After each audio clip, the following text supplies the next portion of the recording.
Welcome to TradeTheMBI.com. This is John's report is for the 7th of October. Well, a nice rise again above ABM yellow, pretty straightforward. As you can see, we're facing a little bit of a downturn in the pre-market at this particular stage. Um, Nothing out of the ordinary. We had a nice turnaround uh, setup, but of course, it's the rising gold. We expected that we would hold support, so it wasn't a surprise to see.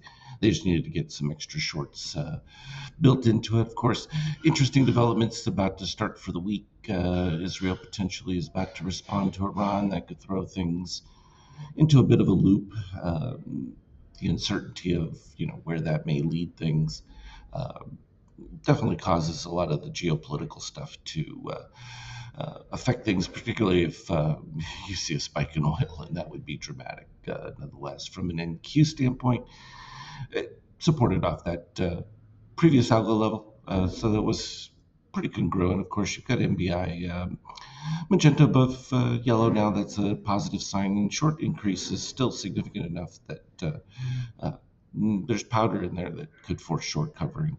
And when we look at it from a DOC standpoint, steel rising. It's been maintaining itself.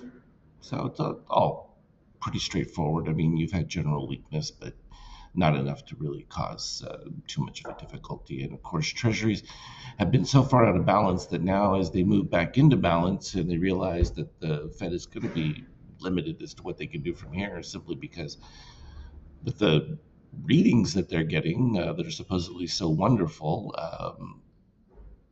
it makes it hard. But how plausible are the readings? Even the Fed is starting to question that because when you looked at the unemployment numbers that came in so spectacular, you look at the details of it, and what they did was they just massively increased the number of government employees.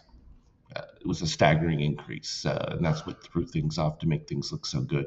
But at the end of the day, there really was negative change from an employment standpoint, unless you think that government workers are adding to the economy. It's exactly the opposite. And this is the true tale right here. Now we're above the mid 70 line for oil.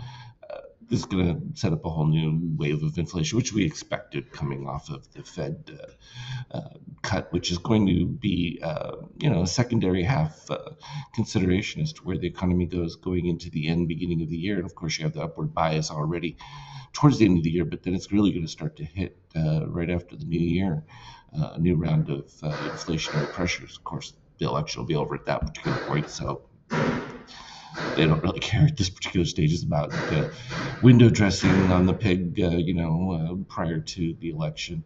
Of course, that oil rise, direct correlation to where the euro goes, and it's been filling all the way back in for this faux move that they use just to protect European banks at this particular stage.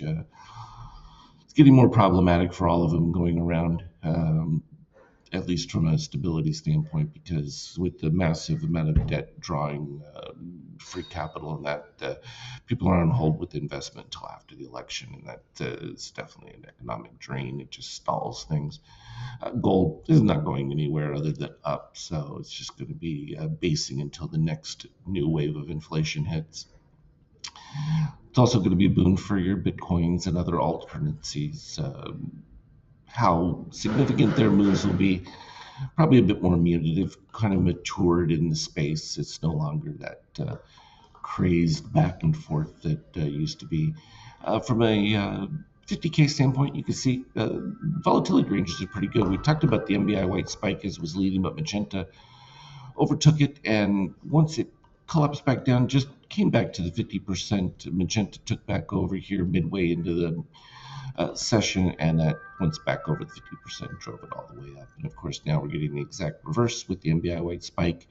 And it becomes relative. As long as uh, you get that continued back and forth wave, you've got what we would call normal mean reversion, and I think that's completely normal behavior. When we look at Friday's action, the pre-market pump faded. They clear out call option setups in those situations, and then buy it all back up. And then you got to start off beginning with taking away some of that premium again. And that's why we're seeing the early move. And we'll see if that continues all the way into the open. But I think the uncertainty of that situation with Israel and that could cause future problems. So we'll keep an eye on it. As always, anything relevant, I'll put on the Skype chat. Have a good one. Trade well.